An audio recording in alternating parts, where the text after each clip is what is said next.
آج ہم ایک ایسے ملک کی سیر کرنے جا رہے ہیں جو کبھی پاکستان کا حصہ ہوا کرتا تھا۔ یہ دنیا کا تیسرا سب سے بڑا اسلامک ملک ہے۔ یہ ملک اپنے کالے جادو، بنگالی بابا، معشوق چند منٹوں میں آپ کے قدموں میں، ان سب کا گڑھ ہے۔ یہاں کے لوگ پوری دنیا میں سب سے زیادہ روزی کے حصول کے لیے سفر کرتے ہیں۔ یہ پاکستان کا دایاں بازو تھا۔ اس ملک کو بنانے والوں کا کیا انجام ہوا؟ یہ دنیا کا 8واں سب سے زیادہ آم خریدنے والا ملک ہے۔ یہ ملک دنیا کے ان پہلے 5 ممالکوں میں آتا ہے جہاں کے لوگ سب سے زیادہ مچھلی پکڑتے ہیں اور کھاتے ہیں۔ Travel to Bangladesh, amazing fact and history of Bangladesh. آپ کو پتا ہے بنگلہ دیش کبھی پاکستان کا حصہ ہوا کرتا تھا، لیکن آج پاکستان سے سیپریٹ ہے۔ ہائی لائٹس تو آپ نے دیکھ لیے، چلتے ہیں ہم اپنی آج کی ویڈیو کی طرف۔ اس سے پہلے چینل پہ نئے ہیں، چینل کو لائک سبسکرائب کرنا مت بھولیے گا۔ Let's start the video. Bangladesh, جسے سرکاری طور پر عوامی جمہوریہ بنگلہ دیش کہا جاتا ہے، انگلش میں دی پیپلز ریپبلک آف بنگلہ دیش کہا جاتا ہے۔ یہ برِ صغیر کے شمال مشرق میں واقع جنوبی ایشیا کا ایک خوبصورت ملک ہے۔ بنگلہ دیش یہ نام 2 الفاظ کا مجموعہ ہے، بنگلہ اور دیش۔ بنگلہ یعنی بنگال لوگ اور دیش یعنی ملک یا سرزمین، یعنی بنگالی لوگوں کی سرزمین۔ بنگلہ دیش کا زیادہ تر حصہ خلیج بنگال میں آتا ہے۔ یہ ملک دنیا کے سرسبز اور قدرتی خوبصورتی رکھنے والے ملکوں میں شمار ہوتا ہے۔ یہاں بے شمار قدرتی جزیرے اور ہزاروں کلومیٹر ملکی آبی راستے موجود ہیں۔ بنگلہ دیش کے سب سے بڑے دریائے گنگا، برہم پترا اور میگنا سے جو راستے نکلتے ہیں وہ پورے ملک میں چھوٹی بڑی نہروں کی صورت میں ملک کو سیراب کرتے ہیں۔ بنگلہ دیش کا کل رقبہ 1,48,460 مربع کلومیٹر ہے۔ یہ ملک اپنے رقبے کے اعتبار سے دنیا کا 92واں سب سے بڑا ملک ہے۔ اس ملک کی سرحدیں شمال مغرب اور مشرق کی جانب سے ہندوستان اور جنوب مشرق میں میانمار سے ملتی ہیں۔ اسے جنوب کے جانب سے خلیج بنگال کی ساحلی پٹی بھی لگتی ہے۔ اس کے کل رقبے کے 6.4% حصے پر پانی موجود ہے، جو 18,290 مربع کلومیٹر بنتا ہے۔ یہ پانی دریاؤں، ندیوں اور آبشاروں کی صورت میں موجود ہے۔ اگر نظر ڈالیں یہاں کی کل آبادی پر تو 2022 کی آخری رپورٹ کے مطابق یہاں 16,98,28,911 لوگ آباد ہیں۔ یہ دنیا کا 8واں سب سے زیادہ آبادی والا ملک ہے۔ یہاں 1 کلومیٹر کے اندر 3,017.3 لوگ آباد ہیں۔ یہ دنیا کے سب سے زیادہ گنجان آبادی والے ملکوں میں شمار ہوتا ہے، اور یہ ملک جنوبی ایشیا کا 5واں سب سے بڑا ملک ہے۔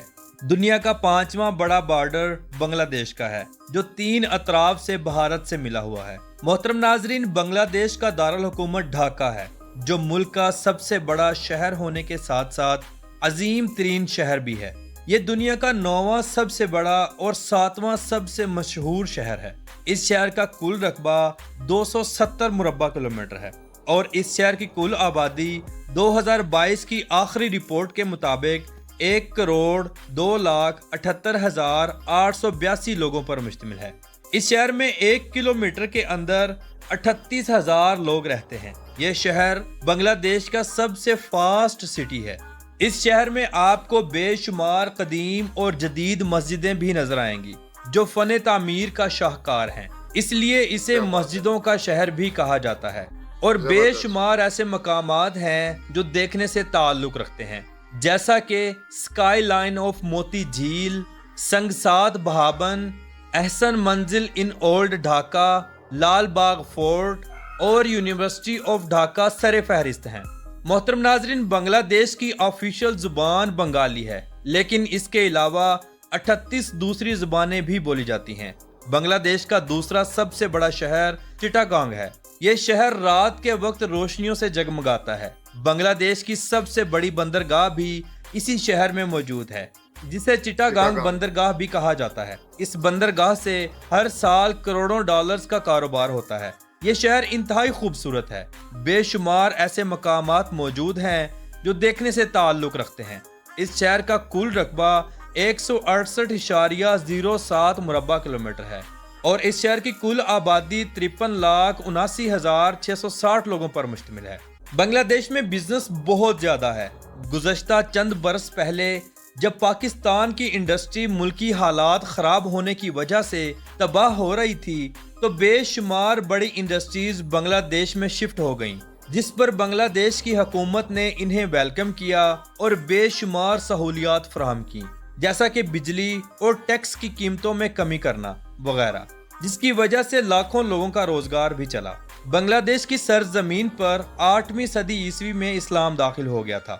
عرب تاجروں کی بدولت اس خطے پر اسلام چمکا اور آہستہ آہستہ بڑھتا چلا گیا۔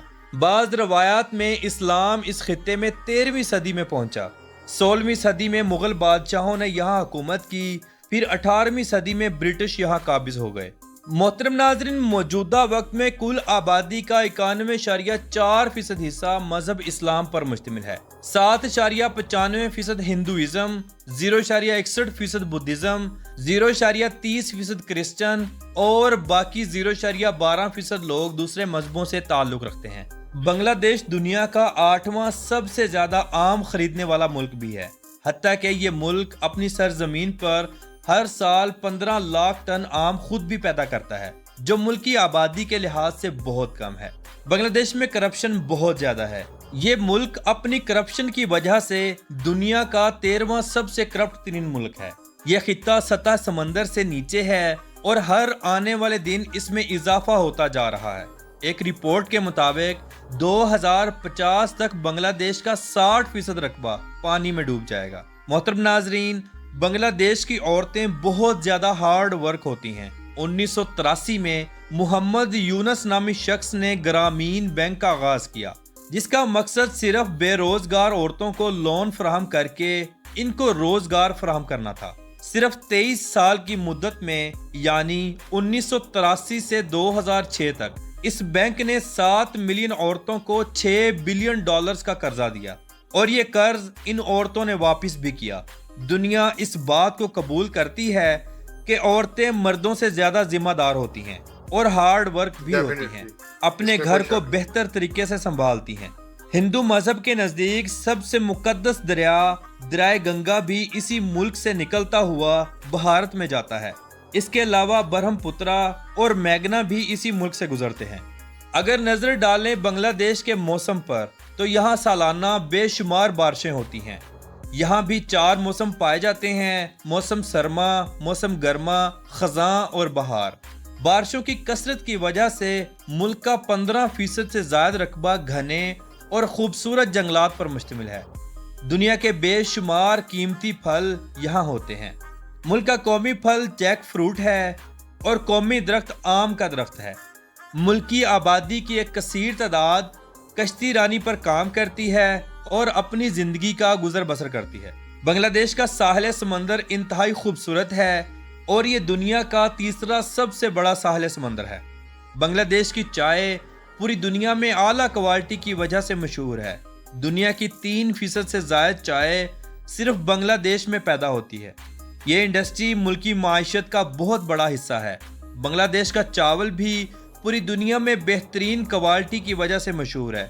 اس چاول کی مانگ پوری دنیا میں بہت زیادہ ہے۔ بنگلہ دیش دنیا میں سب سے زیادہ چاول کھانے والے ملکوں میں شمار ہوتا ہے۔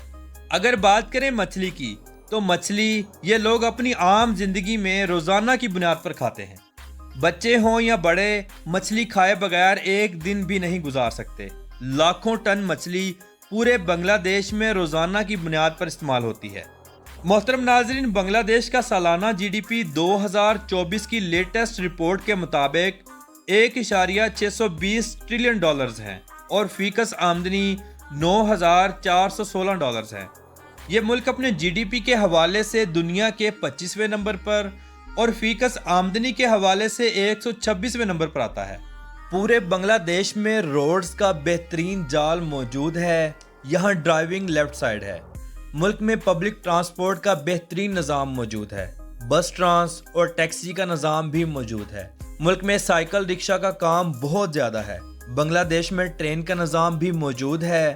یہاں کا ٹرین سسٹم دنیا کا مصروف ترین سسٹم ہے۔ روزانہ لاکھوں کی تعداد میں لوگ ٹرین کا سفر کرتے ہیں۔ 1972 کے آئین کے مطابق بنگلہ دیش میں پارلیمانی حکومت ہے۔ 1975 اور 1982 میں یہاں مارشل لا لگا دیا گیا۔ ملک کے تمام اختیارات وزیر اعظم کے پاس ہوتے ہیں۔ موجودہ وقت میں ملک کی پرائم منسٹر شیخ حسینہ ہے اور ملک کے صدر محمد شہاب الدین ہے۔ بنگلہ دیش کا کالنگ کوڈ +880 ہے اور انٹرنیٹ ڈومین نیم .bd ہے۔ ملک میں تعلیم کا نظام زبردست ہے، لوگ پڑھے لکھے ہیں، جدید ٹیکنالوجی میں اچھا خاصا مقام رکھتے ہیں۔ بنگلہ دیش کے لوگ کرکٹ بہت زیادہ پسند کرتے ہیں، لیکن کبڈی ملک کا قومی کھیل ہے۔ بنگلہ دیش کے لوگ انتہائی محنتی ہوتے ہیں، محنت اور مزدوری کرنے میں کوئی شرم محسوس نہیں کرتے۔ پوری دنیا میں سب سے زیادہ کام کے سلسلے میں ہجرت کرنے والے لوگ بھی بنگالی ہیں۔ عرب ممالکوں میں ان کی ایک کثیر تعداد موجود ہے۔ یہاں لوگوں کی اوسط عمر 72 سال ہے۔ یہاں بوڑھے ہوں یا جوان، سب لوگ محنت کرتے ہیں۔ بنگلہ دیش وقت کے حساب سے پاکستان سے 1 گھنٹہ اور انڈیا سے آدھا گھنٹہ آگے ہے۔ بنگلہ دیش کا قومی ترانہ اور انڈیا کا قومی ترانہ ایک ہی شخص نے لکھا تھا، جس کا نام ربندر ناتھ تھا۔ بنگلہ دیش کی 30% آبادی غربت کی زندگی گزار رہی ہے، لیکن ہر آنے والے دن یہ ملک خود کو ترقی کی راہ پر گامزن کر رہا ہے۔ غربت کی وجہ سے یہاں جسم فروشی کا کام بھی بہت زیادہ ہے۔ ہر سال 30,000 کے لگ بھگ نوجوان لڑکیاں غیر ملکوں میں صرف جسم فروشی کے کام کے لیے ہی جاتی ہیں، حتیٰ کہ یہ کام بنگلہ دیش میں بھی بہت زیادہ ہے۔ دنیا کا دوسرا سب سے بڑا اجتماع بھی بنگلہ دیش میں ہی ہوتا ہے، جس میں لاکھوں لوگ شرکت کرتے ہیں۔ معزز دوستوں، اگر اس کی تاریخ پر تھوڑی نظر دوڑائیں تو سن 1947 میں جب تقسیم ہند ہوئی تو مسلم اکثریت والے علاقے پاکستان کے حصے میں آئے، ایک مشرقی پاکستان اور دوسرا مغربی پاکستان۔ مشرقی اور مغربی پاکستان کے درمیان 1600 کلومیٹر کا فاصلہ تھا۔ حکمرانوں کی آپسی لڑائیوں اور ذاتی مفاد کی بنا پر یہ ملک پاکستان سے علیحدہ ہو گیا۔ 16 دسمبر 1971 وہ دن تھا جب سقوط ڈھاکہ ہوا۔ شیخ مجیب الرحمان بنگلہ دیش کے لیڈر بن کر سامنے آئے۔ دشمن پاکستان کی مدد سے یہ ملک ایک لڑائی کے بعد پاکستان سے علیحدہ ہو گیا، لیکن ملک کے 2 حصے کرنے والے حکمرانوں کے ساتھ بھی بہت برا ہوا، چاہے وہ پاکستان کے تھے یا بنگلہ دیش کے۔ بے شک یہ اپنے ملک کے طاقتور ترین حکمران تھے، لیکن ان کے اپنے ہی محافظوں نے ان کی جان ہتھیا لی۔ 1 سال بعد جنرل یحییٰ قید کے دوران اس دنیا کو چھوڑ کر چلے گئے۔ 15 اگست 1975 کو شیخ مجیب الرحمان کو اس کے خاندان سمیت بڑی بے دردی سے قتل کر دیا گیا۔ اس کی لاش 2 دن تک اس کے گھر کی سیڑھیوں پر پڑی رہی۔ صرف اس کی بیٹی حسینہ واجد بچ گئی، کیونکہ وہ اس وقت لندن میں اپنی تعلیم حاصل کر رہی تھی۔ 4 اپریل 1989 کو ذوالفقار علی بھٹو کو پھانسی چڑھا دیا گیا اور اندرا گاندھی 1984 میں اپنے ہی محافظوں کے ہاتھوں ماری گئی۔ محترم ناظرین، رائل بنگال ٹائیگر ملک کا قومی جانور ہے۔ اس کے نام سے بنگلہ دیش کی کرکٹ کی ٹیم کو بنگال ٹائیگر کا لقب ملا۔ بنگلہ دیش کے لوگ، خاص طور پر عورتیں، اپنی خوبصورت رنگت اور انتہائی اٹریکٹیو نئے نقش کی وجہ سے پوری دنیا میں مشہور ہیں۔ تو محترم ناظرین، یہ تھی آج کی تو دوستو، یہ تھی ہماری آج کی ویڈیو، جو کہ بنگلہ دیش کی تھوڑے سے چند ہسٹری اور فیکٹس پہ مبنی تھی۔ آپ نے دیکھا کہ بنگلہ دیش کبھی پاکستان کا حصہ ہوا کرتا تھا، لیکن یہ جو لاسٹ میں ہم نے ہائی لائٹس دیکھی، لاسٹ میں ہم نے کچھ پوائنٹس ڈسکس کیے، وہ یہ تھا کہ چند حکمرانوں کی وجہ سے اس جو ملک تھا بنگلہ دیش اور پاکستان کو سیپریٹ ہونا پڑا۔ لیکن اس کے باوجود بھی جنہوں لوگوں نے سیپریٹ کیا تھا وہ بھی کوئی چین کی نیند نہیں سو سکے، چین سے حکمرانی نہیں کر سکے، ان کا بھی نظام جو انجام تھا دردناک ہوا۔ خیر، ہم اس چیز پہ نہیں جاتے کہ کیا ہوا کیا نہیں ہوا، ہم نے تو جن لوگوں نے جو کیا تھا ان کو سزا شاید مل چکی یا ملے گی، کیونکہ اللہ تعالیٰ بہتر جانتے ہیں۔ اس کے علاوہ بنگلہ دیش کے لوگ، جیسا کہ ہم نے دیکھا، بہت زیادہ محنتی ہیں، اور آج کل آپ کو پتہ ہے کہ جس ٹائم پہ یہ ویڈیو ریکارڈ ہو رہی ہے، اس ٹائم بنگلہ دیش اور پاکستان کے حالات کافی زبردست ہیں، کیونکہ حسینہ واجد کی گورنمنٹ جو ہے وہ جا چکی ہے اور پاکستان کے ساتھ ان کے کافی اچھے تعلقات ہیں۔ اس کے علاوہ اگر ہم دیکھیں گے تو بنگلہ دیش میں کرپشن کے حوالے سے بھی نہ یہ کسی سے کم نہیں ہے، کرپشن کے معاملے میں بہت زیادہ آگے ہے۔ اس کے علاوہ ہم نے محبوب قدموں میں اور جادو ٹونے کے لحاظ سے بھی یہ لوگ کسی سے کم نہیں ہے۔ تو امید کرتا ہوں آپ کو ویڈیو پسند آئی ہوگی، لائک اور سبسکرائب کرنا مت بھولیے گا، اور کمنٹ سیکشن میں اپنی رائے کا اظہار لازمی کیجیے گا کہ آپ کو بنگلہ دیش کی ہسٹری اور فیکٹس کیسے لگے، یا آپ بنگلہ دیش کے بارے میں کیا جانتے ہیں یا کیا کہنا چاہتے ہیں۔